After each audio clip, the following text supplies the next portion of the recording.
Yeah, so last week we talked around more around like what your brand is and content. Today we're going to jump right into what makes a great website because I think that's sort of at the core of most businesses is web. And then next week, the last session, we're going to be talking about trends. So sort of fun things of what's happening in the industry and how we can use some of those trends to our advantage in our business. And just like last time, please do stop if you have any questions. I'll do my best to get everyone out of here. I think we went over last time, so I'll try to get everyone out here as soon as possible. So everyone I did an intro last time, so I won't bore you too much, but I thought I'll give you a little bit more tidbits about me, sort of some fun stuff. So my favorite food is pizza. So I could literally eat pizza every day, I think. I love pizza. I've discovered breakfast pizza. I've discovered like fruit pizza. It's amazing. Like there's literally every time. You're gonna say something? Are you a folder, a roller, or a Depends the type of pizza. So yeah, like the Italian style, I like folding it. I don't use fork and knife. I'm not a fork and knife pizza guy, but yeah. So my favorite sitcom is Seinfeld. I'm a big Seinfeld fan. I watched every episode probably multiple times. I love it. My favorite band, funny enough, is Metallica. So a little bit different. I grew up listening to NWA, Metallica. Those are the two. And I got to see Ice Cube a couple weeks ago in Penticton, so I was pretty excited. The boy in me was pretty excited. My favorite book is Outliers by Malcolm Gladwell. I don't know if anyone's ever read that, but it's one of my favorite books. I still do, but I used to have a massive library of books in the office, and you had to sign them out. Like, you remember the old, you had to sign them out and bring them back because I loved my books. So now more audio books, but this was probably one of the ones that really stood out for me. And I'm not sure if really the concept is that to be an expert at anything, you need at least 10,000 hours. And it does, and he talks about, it doesn't matter if it's an athlete or if you're a business person, you need to put the time in order to be an expert at anything. So it's a really neat book if you haven't read it. My favorite season's fall. We were just talking earlier. I'm like, I heard it's supposed to go to plus 10 on the weekend. I'm a wimp. I grew up in the Okanagan, but I'm a wimp when it comes to winter. I admit it. And I complain about it all the time. And as I get older, I complain about it even more. But I love the fall. My superhero, my favorite superhero, I'm Superman. I love Superman. Have Superman all over my office. Oh, and Darth Vader. I would say Superman and Darth Vader are the two that I love. It's all over. I have a life-size Darth Vader in my office and everything. And it talks. Yeah, it's pretty cool. And I'm an Americano Misto drinker. I like my coffee, but I love my Americano Misto. That's what I drink. That's my go-to. Unless I'm like traveling, I like to try like cappuccinos. So that's a little bit about who I am, just so you guys got to learn. You don't have to see the same old boring thing from last time. So quick little icebreaker. For sake of time, usually I do more interaction here, but just for sake of time, I won't. There's another slide next I'll talk about. Maybe I'll flip back. So if you ever use Slido.com, you guys can go to this, and actually it's really cool. It's free for a certain amount. You can. So if you guys went to Slido.com and put in that code, you can actually interact.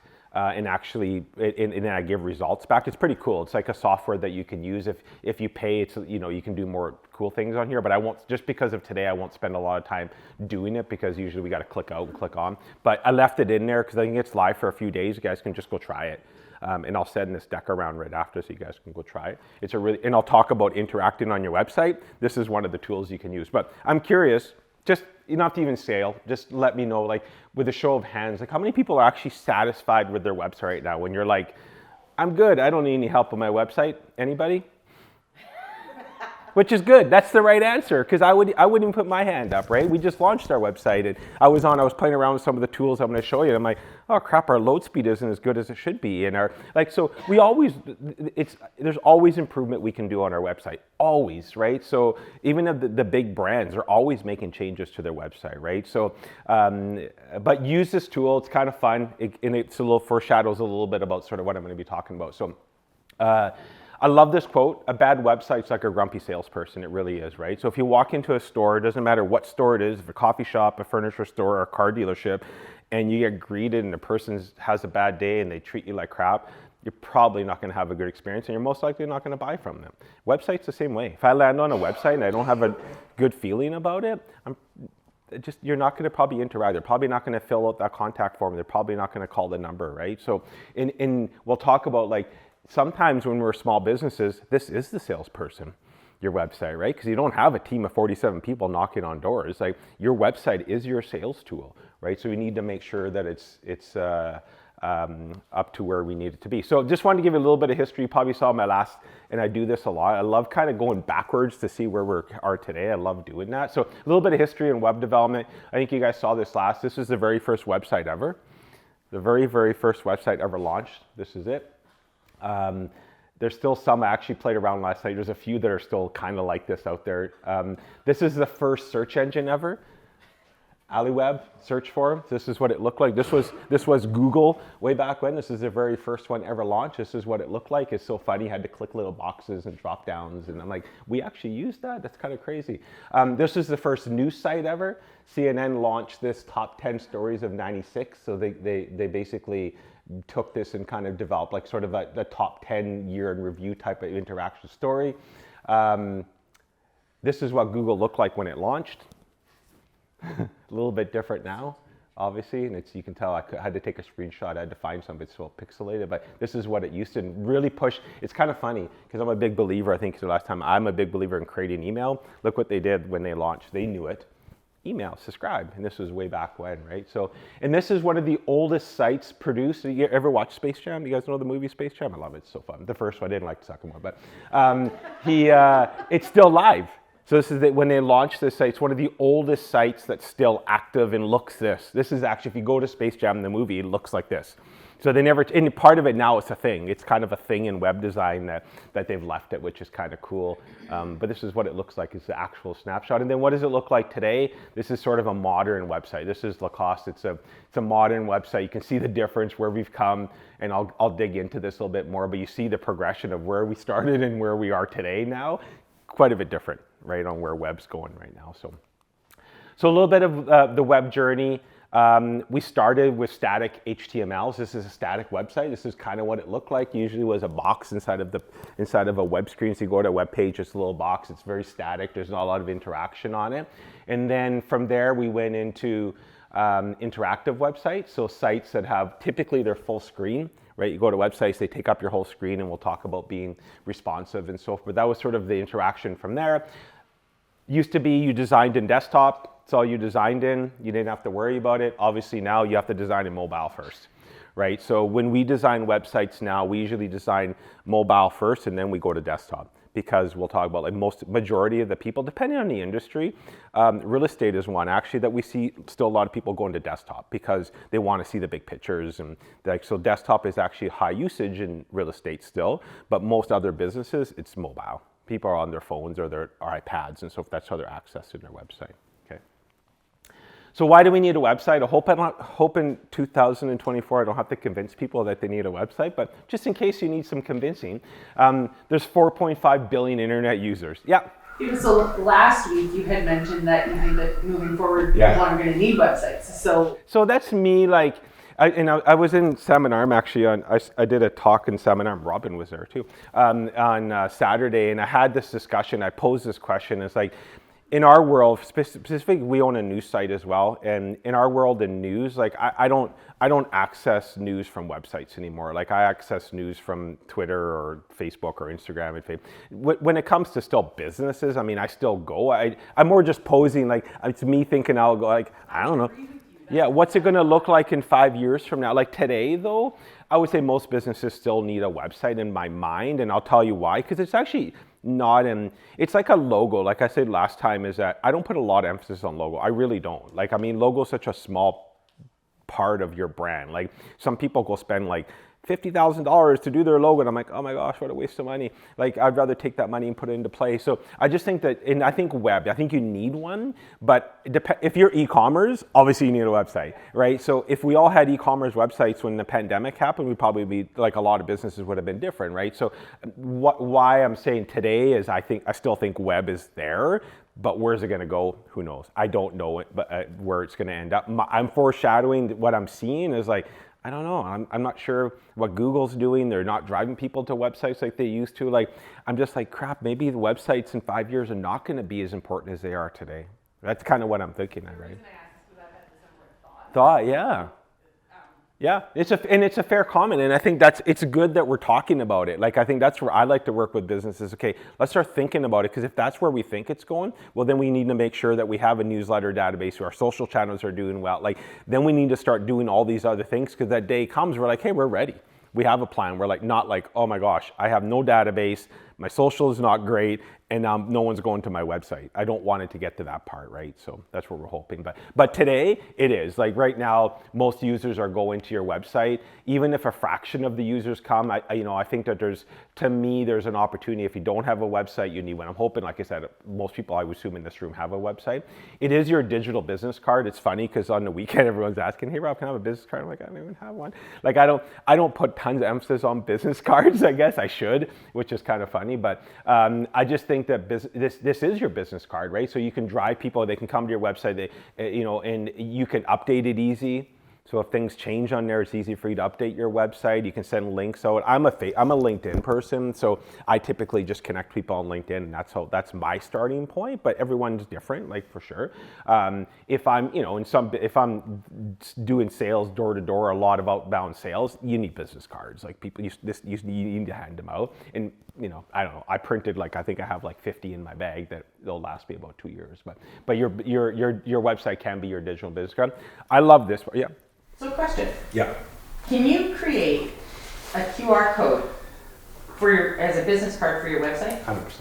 Perfect. You can create a QR code for pretty much anything. I figured as much. Yeah. And there's now branded QR codes, which is cool too. So you can make them look differently. They don't have to look like the same old. And it's funny because QR codes were dead until COVID happened, right? And now they're like everyone's menu, and everyone's pretty comfortable using QR codes, because now with phones you don't have to download a special app. You used to have to do so. I actually encourage you guys to use QR codes. I assume to use it in the real estate side. I would assume it's great on real estate, or even I'm thinking car dealerships. Every car should have a QR code that you scan, that you get more info and stuff on, right? But you can drive them anywhere. Okay, so that might be jumping ahead here, but okay. If you're doing trade shows, like we've got the cheese festival coming up. We are going to be hitting some trade shows, or buying shows, is what I'm getting at here. What would you think is better, to have that QR code there that you could just allow people to scan? Yes. A business card? I would have all the above. Oh, okay. Because everyone's different, right? So I might go by, what I like about QR codes sometimes as well is that if you're, especially out of a trade show, you can't talk to everyone. What if there's 3 people waiting to talk to you? The 2 people that are waiting can scan a QR code, and maybe it takes them to a landing page where it has a video that talks about your product or what you do. So it's almost acting like this. It's acting like your sales tool when you're not there. So I think people are different. Some people like business cards. Some people will scan. Some people want to fill out a ballot. Just give them all the options. I say, just do it. It doesn't hurt. QR code, there's free software out there. It costs you nothing pretty much to develop a QR code. To print some ballots cost you nothing. So I would say everyone's different.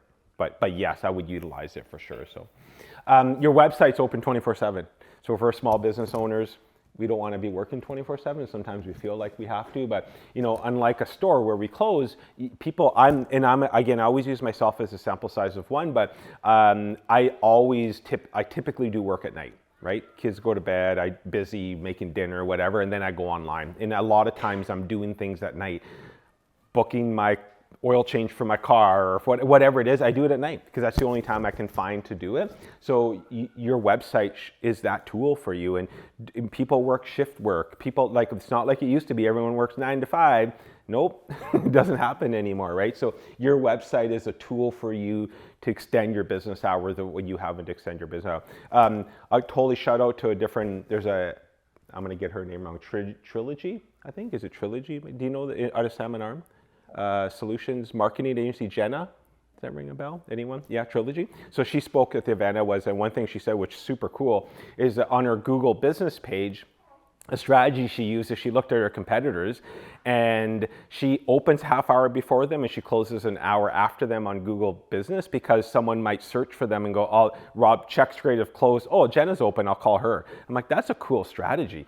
So can't do it for everybody, but I'm like, little things like that make a big difference. She says she typically will get a call or 2 a month, which her competitors show closed, so they just don't call them. And I'm like, that's kind of cool, actually. It's a neat idea. So it won't work for everybody because we don't want people calling us at 10 10 p.m. sometimes. But when we're advertising, everything we do pushes to the website, right? Like if we have a billboard, we put a website. If it's business cards, website. We run an ad, it's a website. If we run Facebook, we push them to the web. So we need right now, typically right as of today, we're driving most of the traffic to our website. And the nice thing is too, is it allows us to get some data, right? So GA4, which is the new Google Analytics, has some really good data.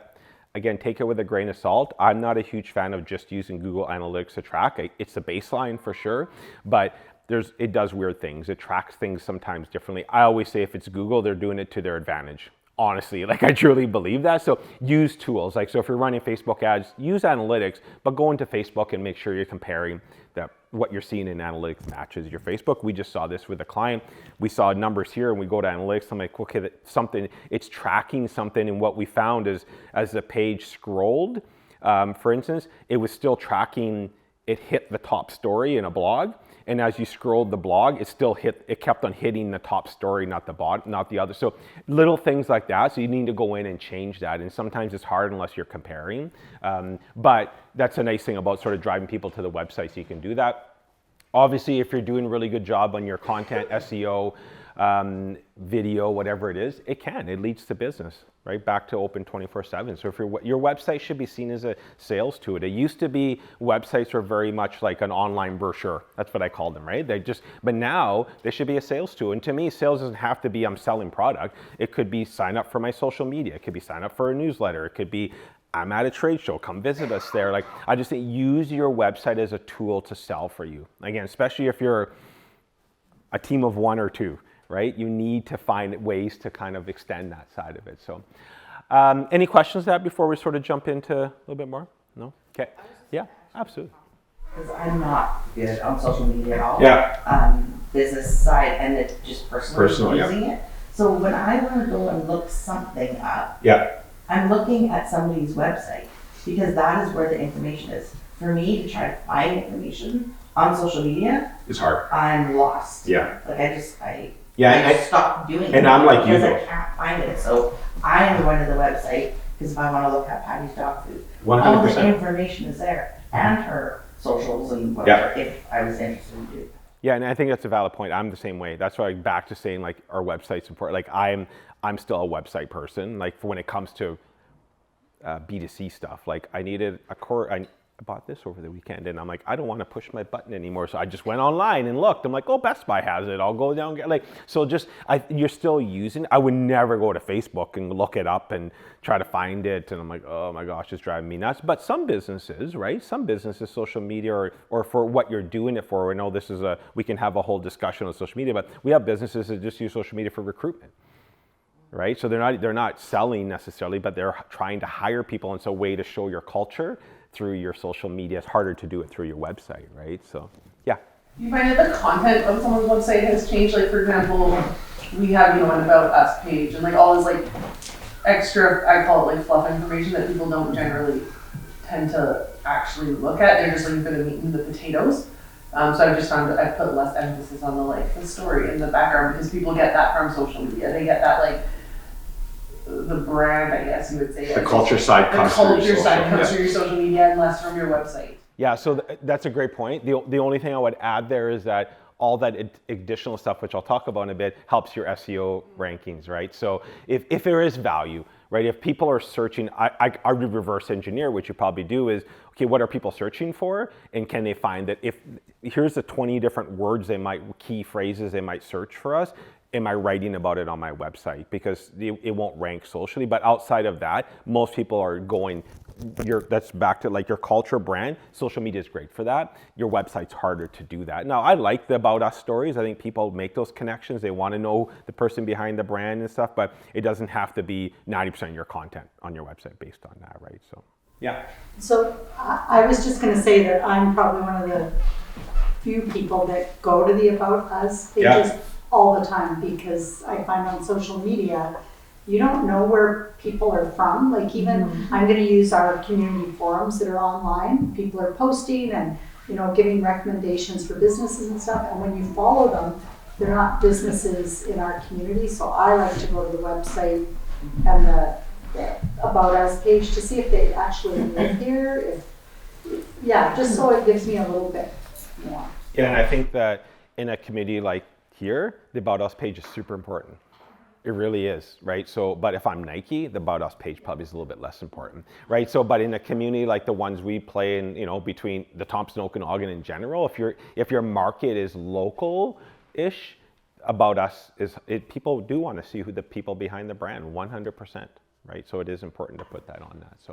So some of the things, what makes a website great, and I'm going to show you guys some samples in this as well, so not just this. So the first thing is the functionality, user experience, and design. So the first impression, 94% of first impressions relate to web design. So what that means is someone comes to your website and your site looks like crap or it doesn't function well, people are going to leave, period. No different than meeting people. The first time you meet someone, most of us make an impression the first time we meet somebody, like it or not, just the way that it is. I like this person, I don't like this person. You don't even know the person. I don't like them, right? So, but it is, right? That's what happens. So this is a site, and when I share the deck, you guys can kind of, I think there's links on all these, but I won't through. So this site actually won last year's Site of the Year.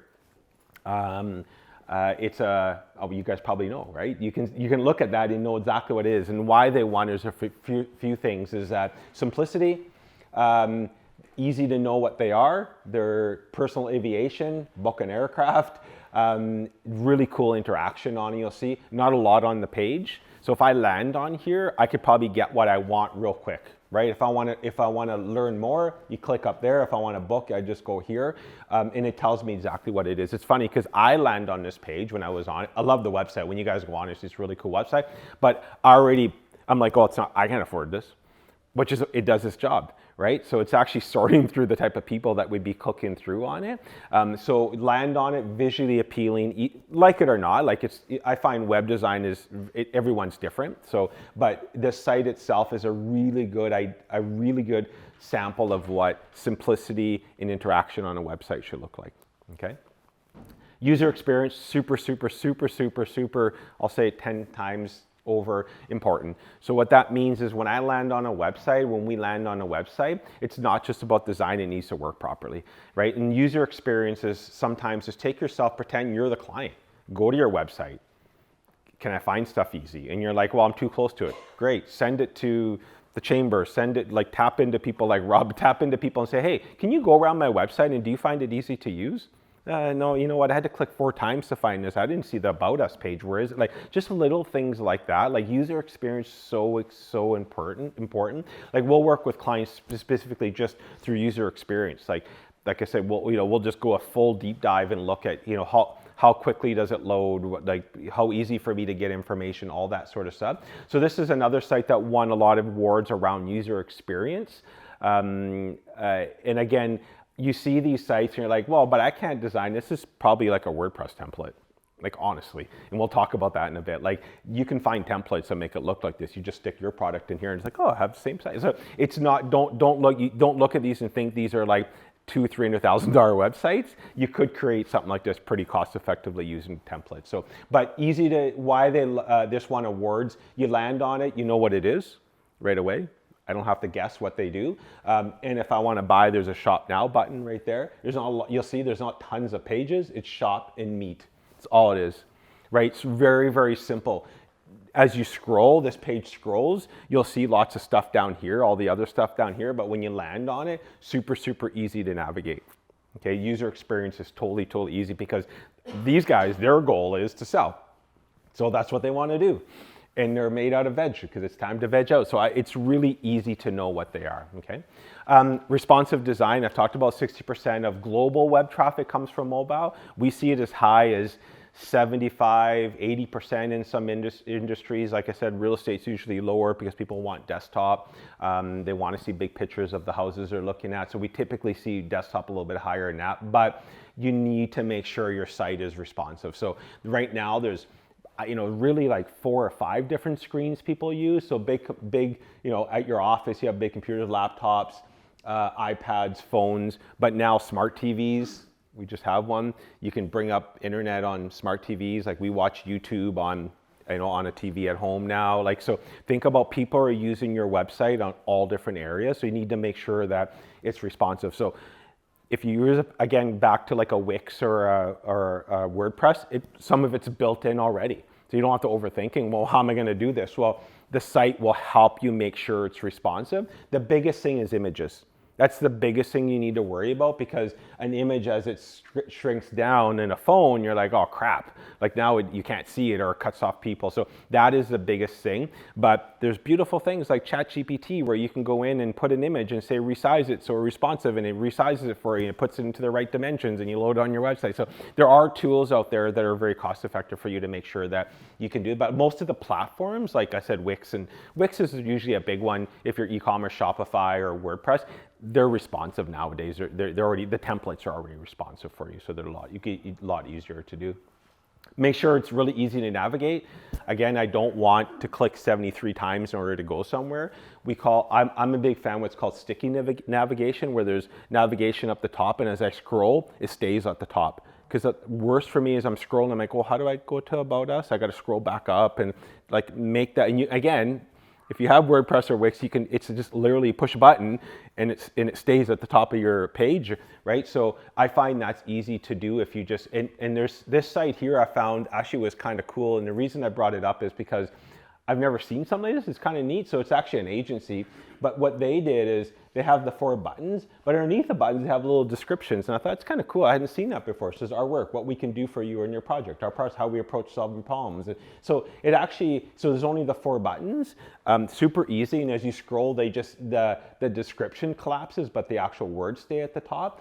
So it's easy to navigate, but I thought that was kind of neat. I hadn't seen that before. Most people know, but it's just another point for us to sell on our website, which I thought was kind of interesting as well. So, and again, as I send this around, there's links and all this stuff in here if you guys want to play around with it. We talked about content. So content is really king or queen. It's the way that we engage our readers. If we don't update our content, it will hurt our website, ranking wise, for sure. Dated content, that Google does not like it. So the easiest way to do it is start a blog. Right, so, and I have people that are like, well, I don't have nothing to write. I guarantee you, all of us in the room have a reason to write about our business. And you're like, well, but I sell XYZ, no one cares about it. We have a client in Chilliwack that sells fences. His number one, other than referrals, number one way he gets business is through SEO. So you're like, well, who searches for fencing? People that need fencing. Right? So, and he's got guides. What's the difference in a chain link and this? And when do I use cedar? And why, and he gets so much business out of it. And he's a fencing company. So he writes 1 blog a month and uploads it, and we help him. But blog is the easiest way for you to make sure, if there's nothing you do, anything else you do for SEO, this is the number one way you can make sure that you rank well. Yeah. Just to go, like, am I hearing you right that the intention is for SEO, it is not for other people to read your blog? Correct. Okay, good. Just in my mind, because I am very resistant to a blog, but that kind of just reframes the way you think about it. The purpose is not to like get up as many people reading your blog and making them feel good about fencing. Correct. I mean, he uses it for lead gen. Now, every business is different, absolutely, for sure. What I like about blogs is that, so I mean, I don't know much about this company here, but if I look at this and I'm like, okay, so right here, 7 tips for healthy and happy living, right? So I'm like, they just created enough content, social content for a month just by this blog, because 7 tips, well, now I got 7 little tidbits that I can put on my social media to drive back to the blog. Right? 1 tip, like 2 tips a week or whatever. Like, so this content can help you. If you're struggling with social content, a blog is a good starting point for you to create your social content. And if you're wondering, well, what the heck am I going to write about? Again, if you use ChatGPT, it'll create content calendars for you. Right? You can go in and say, this is my business, here's my audience. Can you give me 12 topics that I can write about? And it'll give you 12 topics to write about. It'll even write the blog for you. I don't encourage you to have ChatGPT write your blog, because as Google will punish if it knows it's AI written. So you can use it as a starting point, but then you need to rewrite it a bit in order to do it for sure. But there are tools out there. Yeah. So the 7 simple tips and driving people back to your website. Do people find it repetitive if you post twice a week for a whole month going back to the same blog, or is it more the idea that not everyone's going to see every post? Yeah, I mean, because if you're using it for SEO value, then there's less because that will help. Like if we get more traffic to your website and people reading your blog, it will help SEO as well. So what I would do is 7-part series. I would share one tip and then drive it back here. And then the nice thing is once you drive them here, you can even have most like WordPress will have related blogs, so they'll click through and then it helps your link building and all that sort of stuff. There's all this value. So most of it's from an SEO perspective. Like think about it from start with an SEO perspective first, not about an ego perspective or, oh my gosh, I need to get 50,000 people to read this blog. Start there. And then that will help your traffic. So don't worry about, hey, Rob's going to see 7 tips and is going to go back to, I might only go twice. Totally fine. Okay. Totally fine. Because it's, again, think about it from an SEO. Sorry? Ego versus SEO, because I'm 100%. Yeah, well, most people are, right? We're like, oh crap, only 8 people read my, what if all 8 people were people that are your clients? Again, back to the fencing company. He knows he's not going to, a dentist said, we have a local dentist that we do this for as well. And he said something to me this few years ago. And he's like, I can't be everybody's dentist in Kelowna. And I'm like, oh my gosh, that's a great way to look at it because he just can't. I don't have enough time in the day to service every single client in Kelowna. I just got to get the clients to fill my day. And I'm like, that's the way I think about when I do stuff like this. It's like, oh yeah, that's a good way to think about it. Like if I'm Nike, sure, I want to sell shoes, but we don't have Nike's clients. We're mostly business that are like, we only have so much to do. We either product or whatever it may be. So really narrowing it down to who our audience is and trying to attract that, right? So. But I would encourage you, start a blog. I really do. I think there's so much advantage. Even it gets your thoughts on paper about your brand and your business. There's just so much good. In one a month, literally. And don't have to oh my gosh, I got to write. No, literally write one article. And it can be 500 words. Don't overthink it. It doesn't have to be 20,000 words. It could be a 500-word article. It's totally fine. Start that. I recommend that. So. I showed you guys Slido before, so interactive elements on your website, things like quizzes and polls and things like that, infographics and work really well. There's chatbots you can do now as well, but it just keeps engagement, right? I think every little thing rather than just a static site. Again, I'm not going to click through to this website, but when you guys get the slide deck, super cool website. It's a biking site. You click on it, it's got different it asks you, what do you like to do off-road? And then it just has some, you're a weirdo. I came up as a weirdo, and this is the bike that you should be riding. Just really fun things or a poll that it takes, and just little things that you can do. And you can use software like Slido, like I said, and it's free up to a certain amount. Or I'm trying to think of the other one. It'll come to me. But there's tools out there that don't cost a lot. I think WordPress has it built into it. You can do polls and gauge. You can do stuff like that anyway. So it just keep in there. The idea, you're like, why would I do that? 2, 1, people engage. And then I'm hoping that they sign up. I want them to sign up. I want them to engage. And I want them to leave their email because then I can engage with them after, right? So on top of that. We talked about SEO. Super, super important. I just think the way that Google's working right now, they're not driving as many people to sites. I think SEO is really important now. We want to rank organically. I think most people are, I know I'm a sample size of 1 again. I don't use, AdWords works for clients for sure. It could be expensive, right? For sure if you're a competitive industry. So if I'm a lawyer, everybody's doing Google AdWords. So now you got to keep competing, whoever pays the most, and then you just got to outbid people. But if you have really good SEO, you don't have to worry about that, right? And don't worry about having to be the top in SEO. That's the other thing as well. Even if you're top 3-ish, people will scroll. They just won't scroll for 5 minutes. You want to be maybe top 2 or 3, so you don't have to kill yourself to be number 1, but it'd be great if we're the top 2 or 3. And blog is a number 1 way to do it. But the other thing is really watch your page speed on your website, which means how fast is your website. So a 1-second delay in page load will decrease satisfaction by 60% or more, and Google will punish you if your site loads really slow. It's one of the number 1 reasons. There is a tool. If you just Google page speed insights, you can pop your website in it and hit report. It gives you a quick little report that tells you how you rank, where there's opportunities, things like that. It's a real easy way to kind of look. And that's where I put our site, and I'm like, oh, it's not loading as fast as it should. And a question I had on Saturday was, what causes it. What would cause things not to load right? So a couple things would be typically it's where it's hosted.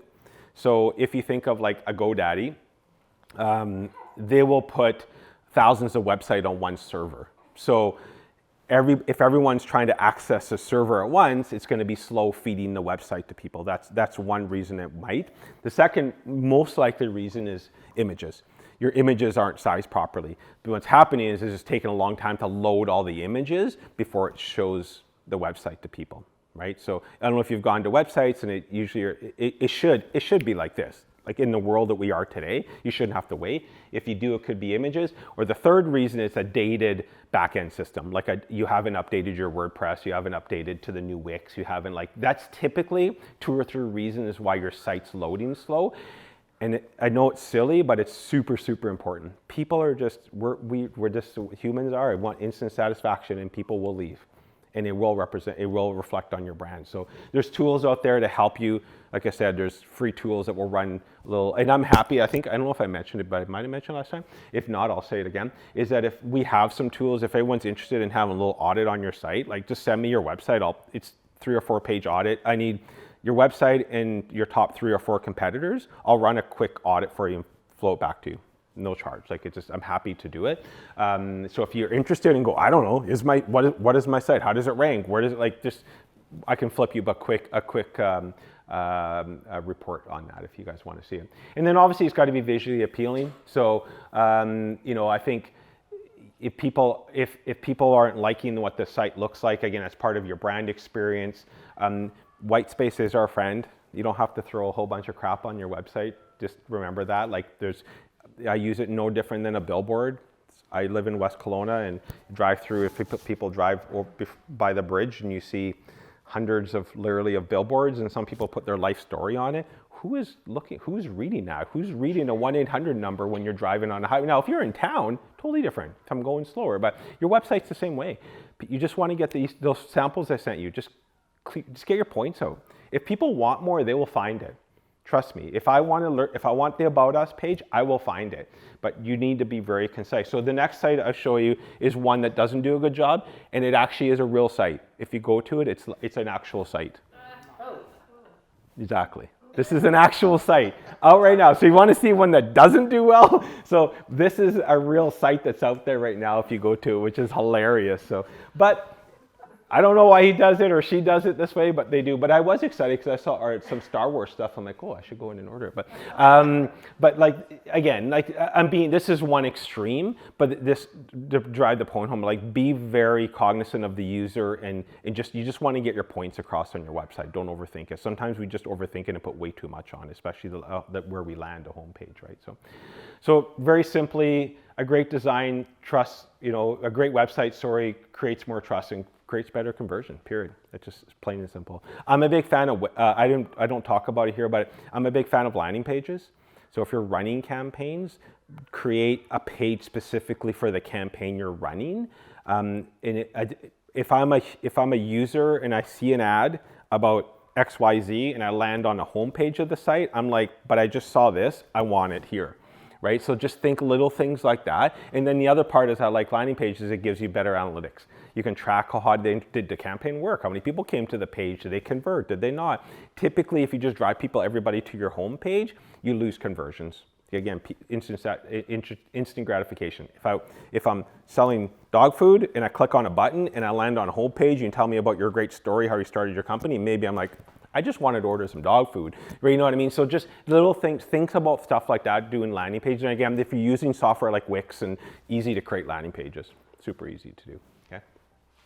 So a little bit of just some facts, some myths, just some things that we're gonna talk about. So a myth, mobile optimization is a nice to have, not a necessity. Absolutely false. Mobile optimization is super, super, super crucial. I talked about it, over 6% of traffic, and I say higher in some are on mobile devices. Like I search pretty much everything on my phone, and I don't think I'm an anomaly. The flashier the website, the better. I already talked about that. False. While visual appeal is essential, I'm more about user experience. Is it easy to find what I'm looking for, right? So you want it to look nice for sure. I think more aligned with your brand, and nice is subjective. right? Everybody's website's going to look different because it's how your brand looks and who you are, right? So an association website is going to be different than an e-commerce website, what the goal is, right? So part of it is just making sure you do that. The more content on a page, the better for SEO. No, right? People think that. I'm just going to throw so much stuff on there and it's going to work. It's not. It's quality over quantity for sure. So Google's looking for relevant content on your page. That's what they're looking for. Okay, so making sure, and again, people are just like, typically don't start blogs or don't start writing this because, oh, I gotta like write every day, and no, like one time, and make sure your website's up to date as well, obviously, right? So everything should be on the homepage. I think I've told you guys already, no. Just keep on the homepage, keep the essentials on there. Who you are, what you do, what you want the client to do. The rest can go in other pages, okay? So the about us, all that stuff, that don't get carried away too much on it, okay? Once my website's built, I just leave it and never have to update it again. Obviously not. We want to keep going and making changes, updating images, content. And I'm not saying every day. Like don't I don't know, revisit your site for that stuff every 6 months. Like even once a year, I'd be happy. Like sometimes, like I haven't touched my website in 5 years. We hear that a lot. Or I haven't touched my website in 3 years. That's not good. Just go in and make sure you're doing little updates to it. Even just updating the images. That's big, just so it looks fresh, right? So, I mean, content's sometimes hard because, I don't know, you're like, nothing's changed. My hours are the same, I'm the same person. So just go update the images, right? So just little things like that you can do. White space is wasted space. I mean, to me, that's a discussion with clients all the time. It's like, make my logo bigger, put the phone number here, put this here. And I'm like, no, like white space is okay. Like you think about that, we want things that are aesthetically pleasing. We want things that are easy to find on websites. So it's not always the more the merrier, right? So things you guys can do today. So, and then we're gonna end, perfect. So then I'm gonna show you some things you can guys take away. And then I'm just gonna end with some trends and what we're seeing in web, okay? So you can do, the first thing I would say is do a website audit. So you can go to Google PageSpeed Insights. It'll give you a quick little audit. It's really easy to do. It's a free tool. If you want more in depth, feel free, like I said, send me your website. I'll flip back a quick report to you guys. Happy to do it at no cost. So that, to me, that's number one. That's the foundational. Just have a look at your website and see where there's opportunities. So make sure it's mobile optimized. So go grab an iPad if you haven't. Go grab a laptop if you have, or sorry, a phone, and go to your website and scroll through some pages and see if it works. Like, so you might think it is, but you go to an iPad and go, oh crap, actually it doesn't look as good, right? And sometimes that's usually the one. Usually people design desktop and mobile, but skip the middle one. That's usually the one where you see, oh, it looks crappy on an iPad. And just there's lots of people that use iPads or equivalent to go to websites. So make sure that it's working well on that. Go look at your website. So make sure your contents are on your website. Go have a look. Make sure that your website's current and there's nothing broken. So if you do have blogs, if anyone's written blogs, and if there's links in them, make sure they work, because if they don't, Google will punish. Or sometimes you deleted a page, but it was linked somewhere else on the website, Google will punish you. Or you might have been linking to somewhere else and that website shut down, Google will punish you. So just look at things, making sure all your links work properly. And sometimes even images, you'll see, like, if you've ever gone to websites and it's just like a box, it looks like there's supposed to be an image there and it's not. Again, something happened, just corrupt file, or that image is not available anymore, or it was accessing it somewhere and you deleted it out of the back end of WordPress. So just little things like that. Just have a look. Just make a habit of just popping in and having a look at some of your pages, right? So if you don't want, you're like, well, I don't want to do that, then just get feedback. Like, send it to, I don't know, you must have colleagues, friends, I don't know, family, I don't know, send it to me, whatever. Just let people have a look at your website and maybe they're seeing things you're not. And this isn't for critique. This isn't for like, I hate your website. That's not what I'm asking for. Is like, hey, I found that link doesn't work, or this image looks really weird on my phone, or just that sort of idea makes a big, big difference on your website, okay? And then stay updated. Trends change all the time when it comes to website. I'll talk a little bit about it here in a second, but it changes all the time. So if you're using a template like a WordPress, there's always updates to it. Make sure you stay updated with it. It's super, super important you stay updated with it. But just, there are, not that you guys want to, subscribe to a web blog or whatever, but pop in and see what's happening. Like it's easy. You can Google top 10 websites for 2024. And it brings you 10 and you just go have a look. HubSpot does a really good job. They publish a lot of this content, even if you're not a user. I use it a lot because they're really good at SEO. They publish tons of this content. So just go have a look and see what people are doing, right? So some trends, one more, SEO checkup. So I said we have tools. We subscribe to SEMrush. There's free versions. So it's a tool that we use to actually audit and optimize websites. It's not cheap for the big version, but we use it for all our clients. So I'm happy to do an SEMrush report for you guys if you send it to me, but there's free versions of it. It'll give you sort of a little analytics of what your website looks like and where there's opportunity. And same with Moz is another one. So a couple links on here. And then I talked about engaging with your analytics, like look at your data. Because I can tell you everything, but really your website, your users will tell you. If everyone comes to your website and leaves within 2 seconds, 3 seconds, probably tells you something, right? So if everyone's visiting a certain page, it probably tells you something, right? So start looking at your data of what you're seeing on your website, because a lot of times if you have a blog, we have a pharmacy in Kelowna we do work for, we do blogs, and it tells us really good information because we look at the last 6 months and go, where's it, always one blog is at the highest at the top. I'm like, well, this is what people are interested in. So I don't need to tell you. It's that your users are telling you what they're interested in. Let's do more of that, right? So those are sort of things you can start looking at. Yeah. I do find it's a bit overwhelming. Yeah. A lot of that content, I don't have a clue what it is. Right. And then I'd like to be able to read it, comparison, like on a monthly or yearly basis. Yeah.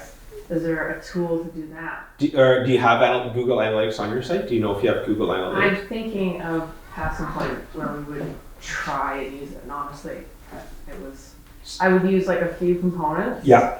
And that was pretty straightforward. But Yeah. the rest of it, whatever I had. And that's fair.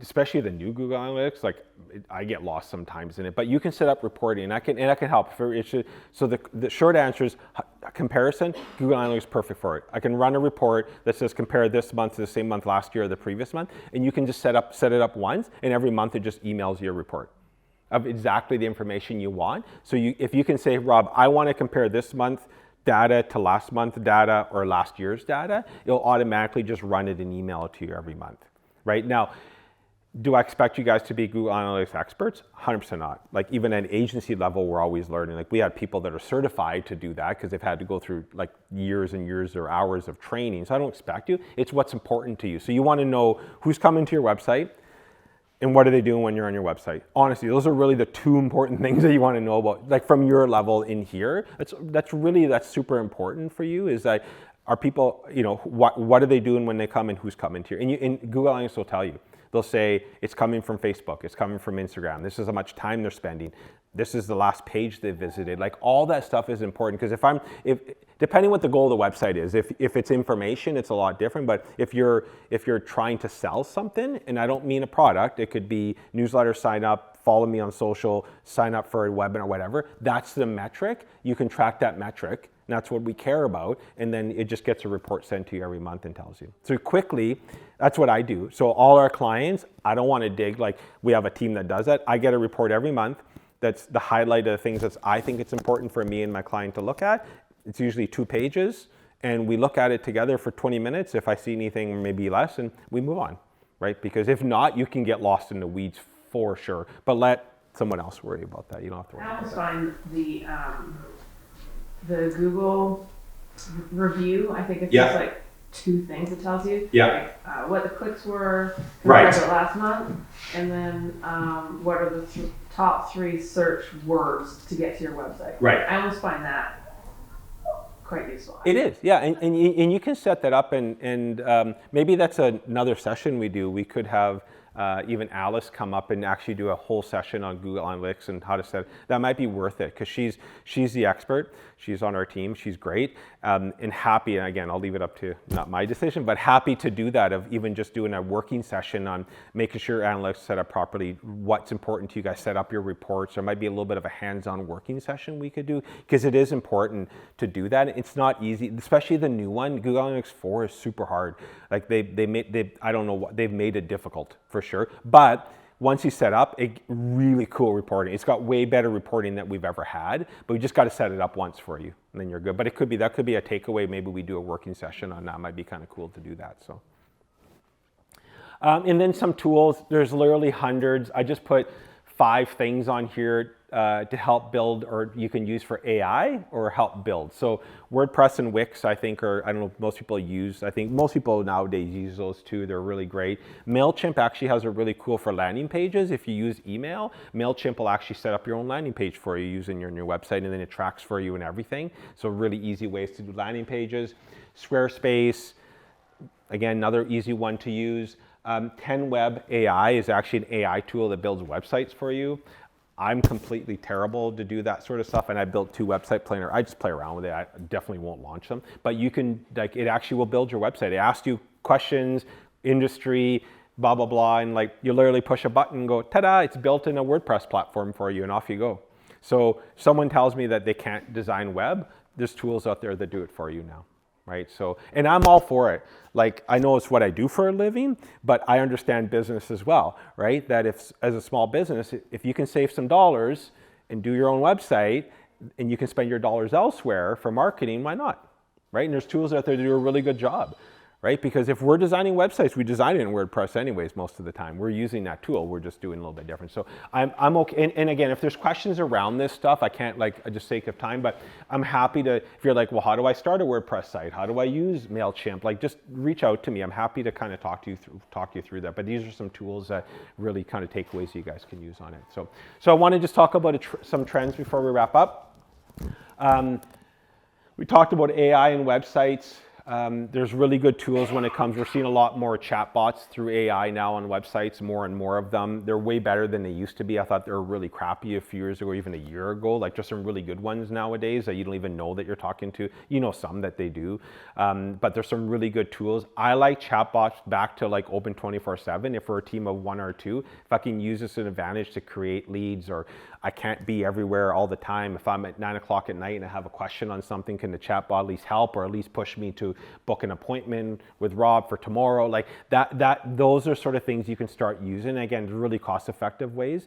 I'm hoping that WordPress actually integrates this into their platform. I don't think it's there yet, but I'm hoping it actually, where it's just be a widget that you push a button and it creates a chatbot on your website. I'm hoping it gets there. Right now, you need to use sort of some third parties to do it, but we're seeing lots of trends when it comes to chat. Voice user interface. So now a lot of sites, you can just ask it questions. It actually, instead of typing, you can just say, you can ask it questions and it will search for you. So there's some really cool things, and that kind of leads into accessibility. Massive right now. Different types, if it's hearing impaired, if it's different languages, if it's, this is an important thing, like depending who your market is, who you're attracting, this is an important part of your, and again, there's a lot of tools out there that will do it for you, but making sure that if I'm visually impaired or hearing impaired, I can still use your website. Right? And there's a really big, I want to say push, but there's a really big kind of movement to make sure that most sites, in Google, is starting to give extra value to websites that meet this criteria. We're starting to see a lot of, this is an actual website, very simple. We're seeing a trend of like simplicity in web design. This is an actual website, super easy, super simple. We're starting to see a real shift in that. It used to be, let's put so much shit on the website. Now it's going back to really, really simple simplicity. Now this is over simple, I get it, but this is just wanted to show you sort of the extreme of simplicity. Have you been on that site? Yeah. So you basically click on the name? No, so there's Oh, that little box at the bottom? this will scroll, and that's called the hamburger. So it's basically your menu, and it's kind of designed That's pretty typical for mobile design. So, but that's the trend most people are going. So if you click that, it gives you the pages, and if you do this, you can kind of like it's a little bit of better experience on. And the triangle? That's our logo. Oh, okay. Yeah. Huh, Very simple, right? it wouldn't tell, I don't know if I landed on it if I. Yeah. There's a lot of parallax design where there's the two sides to it. We're seeing a lot of that as well. Especially if like we have some businesses, we have a concrete business that has commercial and residential, so they've divided their websites like that. So you land commercial again, rather than having two websites, then you got to manage two websites. You just do it one this way, and if you click one, it takes you into the same basically back end, but we divide it that way as well. So it's I actually really like this site. It's actually a really cool site. But another way to do it, if you have multiple products, different way to, or multiple audience is a good way to kind of divide it. Dark mode. So iPhone did this. People like their dark mode. So this site's actually designed in dark mode for Saturday Night Live. That's what they actually did. So it's a little bit different. I mean, your web does that now, but again, we're just seeing trends of some people doing more dark mode websites, which I find it interesting. I'm not a big fan of dark mode, but it's just, again, to each their own. Text-based websites. So this is very like font-based websites, not an imagery. These are all pages that you can click through. Again, just some fun ways to different. Again, if you know these guys, they're out of Portland. Fits their brand. Like this is kind of grunge and it's like just totally fits their brand. It's kind of funky. Like, be careful a little bit with this stuff though, because you can be too cutesy. Because right, but like you said that the first one, I'm like, I don't even know what to do. Well, then you just lost a client, right, potentially. So I just show you where things are. I'm not saying go and implement, blow up your website and do this. It just start thinking about that's sort of where we're seeing trends going right now. And just remember that like really a great website without functionality is like a sports car with no engine. It really is. Like you can, all the stuff I showed you, it needs to function properly. Period. If there's one takeaway you take from here today, like I don't care what your site looks like, make sure it functions properly. Can I find things within 2 clicks? Is it load okay? Like that would be priority to me over what the look and feel is any day, right? Because people will get over the look and feel, but they won't get over, man, it took forever to load, or I couldn't find, how do I contact these people, or what the heck do they do? Like focus on functionality first if it's the one thing you could do, right? And the data will tell you that stuff. If everyone's leaving, your time on site's important. If people are spending like 4 seconds on your time on your website, they're not doing anything. They're just coming and leaving, right? So and you add in the bots that do that, and you probably only have a couple seconds, right? So you want to make sure that that's something that'll tell you if the functionality is working properly on it, right? So look at that, it's like 9. Is there questions though? I'm happy to answer any questions. I promised that we weren't going to go over last time. I think we're half hour over. So is there any questions I can answer? You can go ahead and ask. Yeah. I just wanted though to ask a question of the room. So you mentioned Alice, who I have to say we work with her on the tourism side. She does a lot of great, she's helped us push a lot of our events and stuff through. And because we work with Destination BC and we get some funding from them, they like reports and they like all those analytics and stuff, which is not my strong suit. But she sent us a report for the last one, and it was like pictures and all, like it was really, really well done. So if we were to ask Alice to come and talk about it, is that something you'd be interested in? Okay. It'd be more like a hands-on, like where you guys could actually probably like, it'd be awesome if you had your laptops and bring up your websites, and it would be really neat to. Got a little funding money on Friday. Oh, okay. Yeah. So it would be good because she's a data person too, and sometimes I'd probably have to tell her like scale it back a bit because sometimes it's like goes over my head. I'm like, whoa. But you can get like really cool data. But I think it'd be worthwhile because this is, you could spend an hour or two just looking at data and how to set up Google Analytics properly and what to look for and so forth. So. I just wanted to kind of get an idea before we. And we just voluntold her that she's coming, so it's totally fine. Well, there we go. Now go ahead and ask Rob. Yeah, so is there any questions I can ask around web or other? Like I'm totally happy to answer anything, or I'm also, like I said, I'm happy to, if you guys want to send me a website, I can do your website. I'm happy to do an audit on it and send it back to you, but any questions?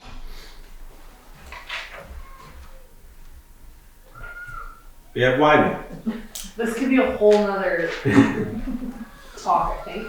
But newsletters and like email marketing, that's still, I am the person that unsubscribes from everything. But I have learned in my business that people actually quite like it and it can go beyond to actually like personal. We host events. Yeah. So we send personalized emails with specific information before they come and follow up, and that is a big. Love it.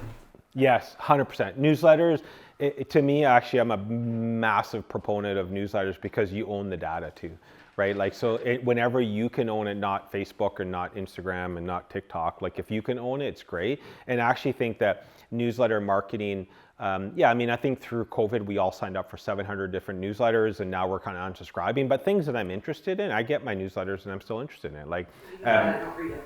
Sorry? I see even that I don't read it. Oh, So you I don't? think I'm not the target, or I'm not that person. Yeah. So I really struggle, or I did struggle. I kind of embraced it now, but I really struggle to get on that train because I can't stand emails. But people seem to love it and they actually really appreciate it. yeah, and it's interesting. That's probably a good valid point you brought up is when we're marketing our business period, like we need to we're not marketing to us, we're marketing to our audience. So I'm glad you said that. You've realized that is that, like that it's what our audience wants. And again, it'll tell you, like the audience will tell you if you're sending a newsletter and you, like some of our like we have, again, the pharmacy clinic that we send a newsletter, we get like a 62% open rate. Like if you do 20%, you're knocking it out of the park. Like, like your open rates on websites or on emails are 20-25%, you're doing well. And so we're like, people are reading it and we can tell, what are they clicking on? What are they reading, right? Yeah, Robin? So, I mean, I use it because I do so much research Yeah, for our yeah. clients.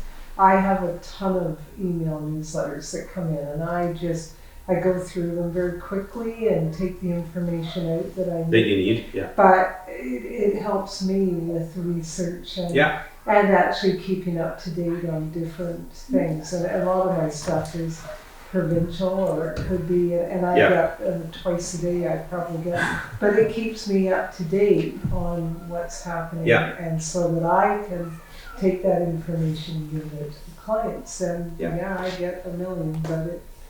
Yeah, and we always, sometimes. Yeah, and everyone's different. We have clients that are B2B and are like, oh, we don't need a website. And I'm like, because your audience, they still, like it might be a smaller audience. Maybe your email newsletter is only 500, not 50,000, but it's fine. Still your core audience and you don't have to send it out every month either. Like that's the other thing. People are like, well, sure, if you have something to say, send every month, but even quarterly is fine. Like don't overthink it. Like if you have stuff to say, like when people ask me on the social media, how often do I post on social? I'm like, when you have something good to say. Just don't post just to post. Like just don't put noise out there. So newsletters to me are the same thing. Like you don't have to, you're like, oh, I don't want to start a newsletter because I got to send it out every month. I'm like, and then if you do, I tell clients structure. Like just say think of your website or your e-newsletter as 3 components. If you're writing a blog, your blog could be one. The second one could be do something with the community. Give away a $25 gift card to a local restaurant or coffee shop. Maybe change it ever, or partner with people in the room. There's an event coming up that could be one component. And the third one could be an about us, about a bio or something about you or your team. And then every month or every newsletter, you just have this is what I need to do. Super easy. We have a dental office. We do that every month. We send out a little update. We do a bio on someone, a team member, and we do a contest. We give something away. And he supports like $50 to a local restaurant or whatever it is, and it works great. It's awesome. So your company actually does? We will. Yeah, so there's really 3 different things, or a couple times. So, sometimes we'll just help set up a MailChimp account and template, and then the client can just manage it because once it's set up in MailChimp, it's really easy to use. But if you don't want it, you're like, we'll manage the whole process. So we'll do either one, and sometimes it's hybrid. Hey, they'll write it, they send us the test link, we look at it, hey, it looks good, they just hit go on it. So we're happy to kind of fit in MailChimp is free up to a certain level anyways, like a database, and then it's pretty cost effective afterwards anyways. And then I think I mentioned last time, the nice thing about MailChimp, they actually have a text version now too. So if Rob wants a text instead of an email, he'll text it to me rather than email to me. And that's the way I am. I prefer text, where MailChimp does that now, which is really cool. I admit that a lot of those tools I used to use, because the free versions were pretty good, Yeah. and now they're not, No, or they're not. they're not even available anymore. Like social media scheduled posts Right. from like, I forget even what I used, but it's just not even available anymore without a subscription. To everything. For social media, the only maybe an idea you could have is you could use ChatGPT that will create it for you. Now they won't post for you, but it'll create a calendar. It'll create the post for you. You got to prompt it and stuff, but it will create it. But you still need to go take it and actually post it. There are AI tools that will do that, but they cost. But the only free one that I know of right now would probably be ChatGPT. We'll do it. I've created content calendars for clients now. Is it perfect? No, but is it better than nothing? 100%. 100. It will write it. Like I said, I never encourage anyone, do not copy and paste from ChatGPT and stick it into a blog or a web, because it will get punished. Like AI, which is funny because Google has AI and they'll let you do it on the Google Gemini or whatever they call it. That's fine, but you use it on a different one, they're like, we're gonna punish you, right? So it's kind of silly, but hey, when they're the player, you can't do anything about it, right? So, sorry? 100%. Yeah, they know. Now, there's another tool you can take from ChatGPT and throw it into this tool that will humanize it for you. But I just encourage clients, use it as a starting point and then just go like, so when I write, because I just wrote a blog for our team, and I had the idea. I'm not a great writer, so ChatGPT kind of drafted it, and then I went in and said, I wouldn't say this is what I added to it. It took me 15 minutes or 20 minutes rather than literally for me, it'd probably be a 2-hour thing, because I'm just not a great writer. So it took me 15 minutes rather than 2. And that's what I like to use ChatGPT for. Like, but yeah, I would say don't. But the cool thing is I did it, and then I said, create a LinkedIn post, a Instagram, and it created it with all the emojis and hashtags, and I just hand it to the team. Oh yeah, it does it all. It will do it for you, right? So that's probably the only one that I would say that's free, is because there's a paid, I have the paid version of ChatGPT, but it's $20 a month. It's not like it's a lot anyways, but it's the free version will do that as well. So After I left on Monday, I went and signed up for the free version. It'll write code. So I'm a software engineer by trade, so I get code, but I've been out of it for 10 years. It literally wrote Legit too? Pardon? Legit code? Legit code. Like JavaScript and HTML, and it worked. And then it helped me troubleshoot it because I understand it enough. Yeah. And it was unreal. I was able to add a bunch of things that I would have never been able to do before. That's crazy. Well, and I think there was search part again of using ChatGPT. Yeah. You know, I mean, I can sit and scroll through 20 pages of content. I think what I'm using now is I'm using the AI part of some of the like Bing and things like that. And I just throw it in there, and then I get the direct information, so it saves me hours of work just doing that research stuff. But you can't get the emotion. No, it does.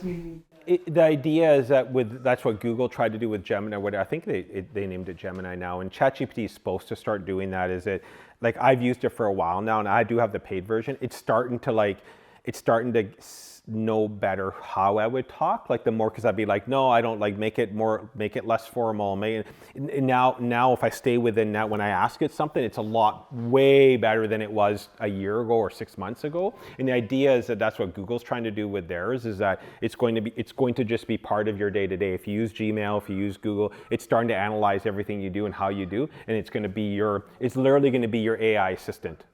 That's what Google's trying to create, is that it'll just say, hey, email Robin, blah, blah, blah, and it just does it, sends it, gets a response, will reply back. Like eventually that's where it will get there, 100%. It'll be an assistant for you, 100%. We're not there yet. And when I say it's gonna get there, I'm not talking about 3 years down the road, like months.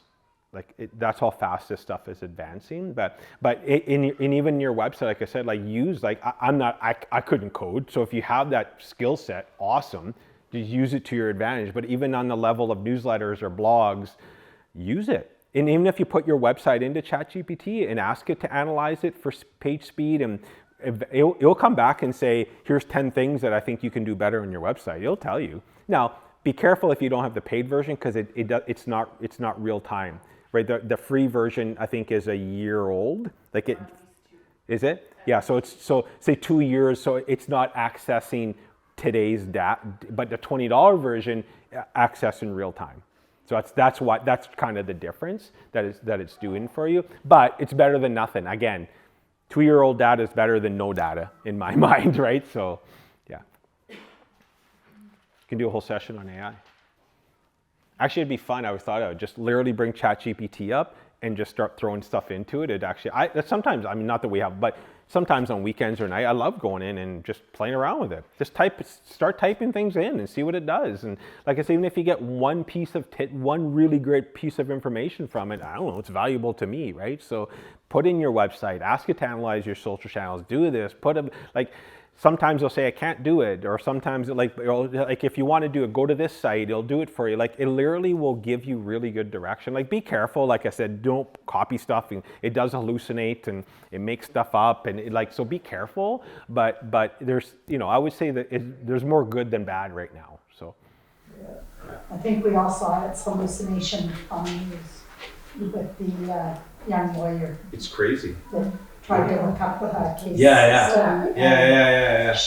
She was trying a case. It was a shared custody case, Yeah. and so she went on to chat and typed in looking for case law, and she got something, but one of the examples was made up because ChatGPT didn't really know that they thought she was looking for examples of it written, not actual case law. And she took it to court, and somebody on the other side went to look it up, and it doesn't exist. So she's got a hefty fine, she could be disbarred. So, right, like use it with Be careful for sure. yeah. None of you are lawyers, I don't think. well, and in the marketing world, I always say we're not saving lives. Like it's not life or death. Like so, it's use it to write a social post. You're not going to hurt anyone, but just be careful on it. With our gentleman who works on our website, he used the ChatGPT to write stuff about septic, and none of it was It was all wrong. true. And so that my husband's license is on the line. Yeah. So be careful for sure on that. Yeah, 100%. I do admit, I only think of negative stories, like students writing papers in university using GPT or videos Mm-hmm. showing presidents There's lots of and they're stuff. all laid out. So my association is not a positive thing at this point. Yeah, for sure. And the flip side is then we should stop using Facebook and Instagram. Everyone should go cancel their accounts today because there's fake news all over Facebook and Instagram. Like that's what I mean. Like I think part of it, I agree. Like, and I know it's right now. This is a whole different discussion, but it's with like governments trying to regulate. 100% needs to be regulated. 100%. Like there's no way that AI cannot be regulated. If they just let it go wild, wild west and let Facebook and Google do whatever they want, there's going to be because you don't know what to believe anymore. You really don't. But from a business perspective, I use it for tactics or that I'm not good at. I'll upload a PDF document and I'll say, can you just summarize the 5 main points? That I use it for stuff like that, or idea generation. That's where I don't we have a policy in our agency, like you can use it, you can't use it for blog writing. Like if we find you using it for blog writing, you'll get warned the first time. But if you do it because you put clients in risk, right? Because I know it's not art, but yeah, you put clients at risk for sure. So the downside of any tool like this, social media or anything, there's people that use it for bad, and there's people that use it for good, unfortunately, right? And it sucks because I think that the people with Elon Musk and Zuckerberg, they should start regulating it. They have enough money that they can, but they don't give a shit because it's all about dollars and cents to them. They can say whatever they want, but it's all about dollars and cents, right? So we have that on video. Don't send it to them, though.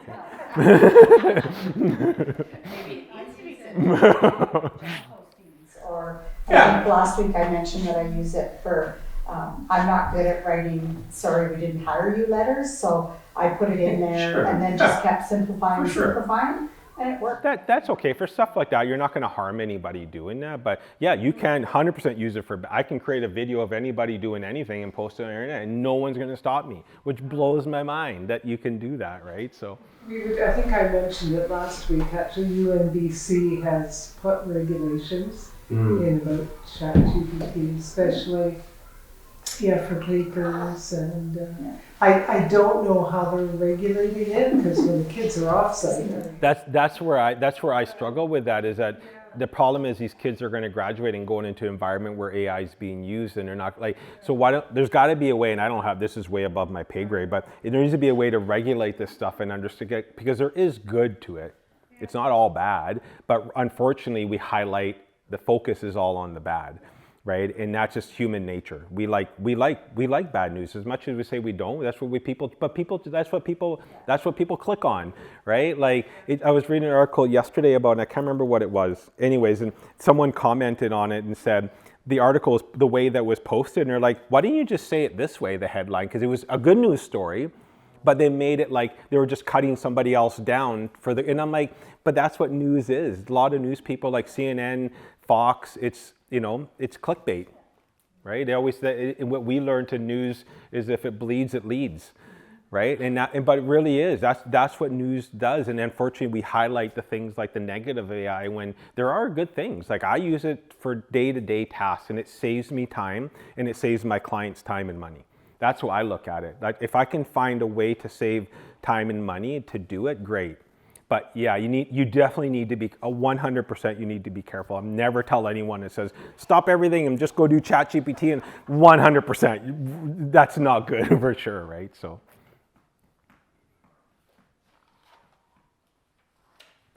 that's it. Good. Awesome. Thanks. No problem.